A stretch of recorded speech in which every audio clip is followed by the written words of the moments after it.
পরম করুণাময় মহান আল্লাহর নামে শুরু পড়ছি এক নজরে কোরআন থেকে সূরা জিলজাল। নাজিলের ধারাবাহিকতা তথা কোন সূরার পর নাজিল হয়েছে তা বিবেচনায় এটি ৯৩তম সূরা। এর আগে আছে সূরা নিসা ও পরে সূরা হাদীদ নাজিল হয়েছে। বর্তমান কোরআন মাজিদের বিন্যাস অনুযায়ী এটি ৯৯ নং সূরা। এর আগে আছে সূরা বাইয়িনা ও পরে সূরা আদিয়াত। মাদানী যুগের শুরুতে এই সূরাটি নাজিল হয়েছে। আয়াত সংখ্যা ৮, সূরা নং ৯৯। এটি মাদানী সূরা। জিলজাল শব্দের অর্থ কম্পন। সূরার ১ নং আয়াতে বলা হয়েছে পৃথিবীকে ভয়ঙ্করভাবে কাঁপিয়ে তোলা হবে। এখান থেকে এর নাম দেওয়া হয়েছে জিলজাল। প্রবল ভূমিকম্প। পৃথিবী তার ভেতরকার সব বোঝা বের করে দেবে। কোনো পরিমাণ ভালো বা মন্দ কাজ কিছুই বাদ যাবে না। কিয়ামতের ভয়াবহ অবস্থার বর্ণনা দিয়ে সূরাটি শুরু হয়েছে। আর সূরাটির শেষে ওই ভয়ঙ্কর দিনে আল্লাহ তাআলা ন্যায় বিচারের আশ্বাস দিয়েছেন। যে অনুপরিমাণ ভালো কাজ করবে সে তা দেখতে পাবে, আর যে অনুপরিমাণ খারাপ কাজ করবে সেটাও সে দেখতে পাবে। এই সূরার আগের সূরা হলো সূরা বাইয়িনা, যাতে আল্লাহ তাআলা উল্লেখ করলেন কাফিররা জাহান্নামে যাবে আর মুমিনরা যাবে জান্নাতে। এখন কেউ প্রশ্ন করতে পারে কখন হবে সেটা।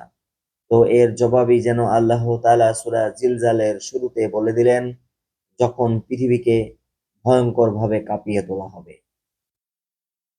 কিয়ামতের অবস্থা কতটা ভয়াবহ হবে এই সূরাতে আল্লাহ তাআলা অল্প কথায় তা জানিয়ে দিয়েছেন।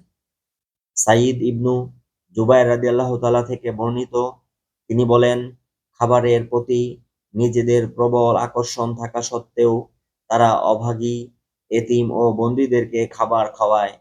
সূরা দাহরের এই আয়াতটি নাজিল হওয়ার পর মুসলমানরা মনে করতে লাগলো যে কোনো তুচ্ছ ও ছোট জিনিস দান করলে বুঝি সওয়াব পাওয়া যাবে না।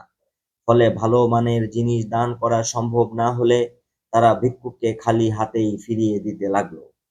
আবার আরেক দল লোকের ধারণা ছিল ছোট ছোট গুনাহের কারণে কোনো শাস্তি ভোগ করতে হবে না, কেবল কবিরা গুনাহ করলেই জাহান্নামের শাস্তি পেতে হবে।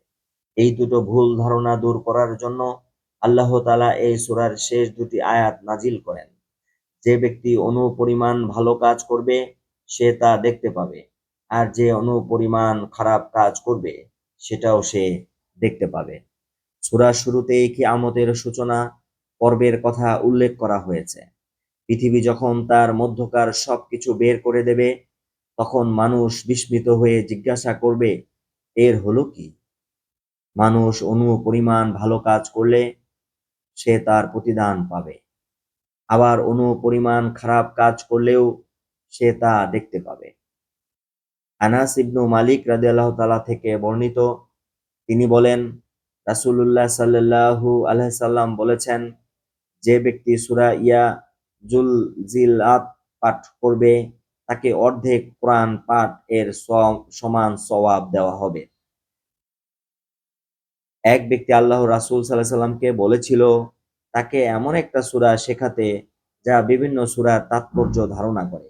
তখন নবী করিম সাল্লাল্লাহু আলাইহি সাল্লাম তাকে সূরা জিলজাল শিখিয়ে দেন।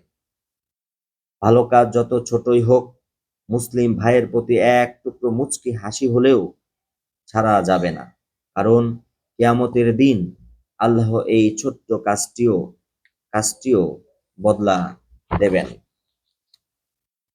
ভীষণ ভূমিকম্পের মাধ্যমে কিয়ামতের সূচনা হবে, আর এর মাধ্যমে পৃথিবী চূড়ান্ত বিপর্যয়ের মুখে পড়বে। সেদিন কোনোভাবেই পার পাওয়া যাবে না। পৃথিবী নিজে মানুষের বিরুদ্ধে সাক্ষ্য দেবে, তার উপরে অবস্থান করে মানুষ কি কি অপকর্ম করেছে। মানুষ যখন তার আমলনামা দেখবে তখন অবাক বিস্ময়ে সেটার দিকে তাকিয়ে থাকবে আর বলবে, হায়, এ কেমন আমলনামা! ছোট বড় কোনো কিছুই যে বাদ যায়নি এতে। আল্লাহ তাআলার বিচার শতভাগ ইনসাফপূর্ণ। তিনি মানুষের মতো পক্ষপাতপূর্ণ বিচার করেন না, কারো উপর অবিচারও করেন না। কিয়ামতের দিন যার যা পাওনা তা তিনি পুরোপুরি বুঝিয়ে দেবেন। কিয়ামতের ভয়াবহ দৃশ্যের বর্ণনা দেওয়া হয়েছে। প্রত্যেককে তার প্রাপ্য বুঝিয়ে দেওয়া হবে। যে অনুপরিমাণ ভালো কাজ করবে সে অতটুকুই প্রতিদান পাবে, আবার যে অনুপরিমাণ খারাপ কাজ করবে সেও অতটুকুই শাস্তি পাবে। ভালো কাজ করে যেতে হবে, তা বড় না ছোট সেটা মুখ্য বিষয় নয়। যেহেতু ভালো মন্দ কোনো কাজই আল্লাহর দৃষ্টি এড়ায় না, তাই সুযোগ পেলেই ভালো কাজ করে ফেলতে হবে। ধরুন, রাস্তায় দুটি কিশোরকে মারপিট করতে দেখলেন, ওদেরকে একটু ছাড়িয়ে দিয়ে মাথায় আলতো করে হাত বুলিয়ে দুটো উপদেশ আপনি চাইলেই দিতে পারেন। আর চাইলে রাস্তায় অন্ধ অন্ধ বা বৃদ্ধ কোনো মানুষের হাত ধরে তাকে রাস্তাটা পারও করে দিতে পারেন। এই ছোট ছোট কাজগুলো করলে আপনি ঠকবেন না, বরং হিসেবের খাতায় জমা হবে আপনার এই ছোট্ট আমলনামাগুলো। আর এমন ছোট্ট একটি আমলনামাও আপনাকে বাঁচিয়ে দিতে পারে ভয়ঙ্কর আগুন থেকে। ৪ নং আয়াতের জমিনের সংবাদ শব্দ দুটি নিয়ে একটু ভাবুন। এই শব্দ দুটির মানে হলো, আপনি আমি জমিনের বুকে যা কিছু করছি সে সব কিছুর খবরাখবর। কিয়ামতের দিন জমিন এসব খবর ফাঁস করে দেবে। জমিনের যে অংশে দাঁড়িয়ে বসে বা শুয়ে কোনো বান্দা গুনাহ করে, ওই অংশটাই সেদিন হবে তার বিরুদ্ধে সাক্ষী। অবশ্য অনেকের কাছে এই বিষয়টি আজগুবি মনে হতে পারে, জমিন আবার সাক্ষ্য দেবে কি করে? কিন্তু পদার্থবিজ্ঞানের নিত্য নতুন আবিষ্কারের কল্যাণে এই বিষয়টি বোঝা এখন অত্যন্ত সহজ।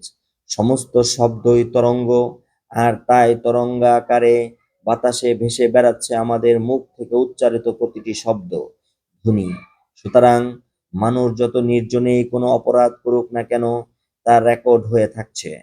আল্লাহ তাআলা যখনই চাইবেন সেগুলো সাক্ষী হিসাবে হাজির হয়ে যাবে।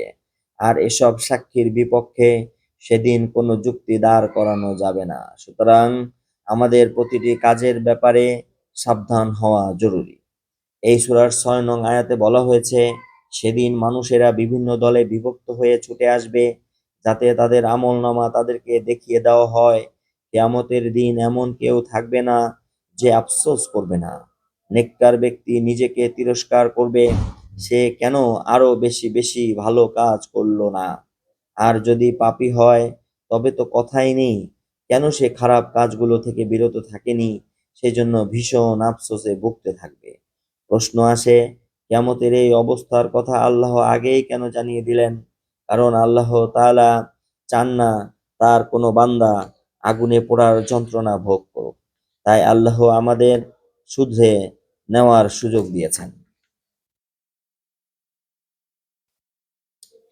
শুনছিলেন এক নজরে কোরআন থেকে সূরা জিলজাল। পরবর্তী ভিডিওতে সূরা আদিয়াত পড়ার আশাবাদ ব্যক্ত করছি। আল্লাহ রাব্বুল আলামিন আমাদের সবাইকে কোরআন এবং সুন্নাহের আলোকে জীবন পরিচালনা করার তৌফিক দান করুক। সকলে বলুন আমিন। আসসালামু আলাইকুম রাহমাতুল্লাহি ওয়া বারাকাতুহু।